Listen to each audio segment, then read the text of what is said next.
Congratulations on your sophomore album. Big up. Your thoughts on what were the elements of this album? What went into producing this one?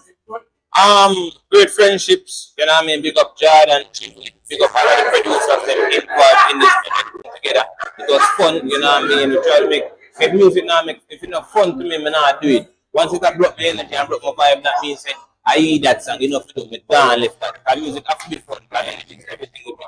You understand? So, yeah, it was a great vibe, you know, and like 14, 15 months away, we enjoy the journey, you know what I mean? The challenges I faced was picking the songs, because like Big Up Jordan, when we start recording, like we end up recording like probably like 20 tracks, and then we pause, and then we record probably like an 10, and then one night time we just get to until we end up at like 50, 60 tracks.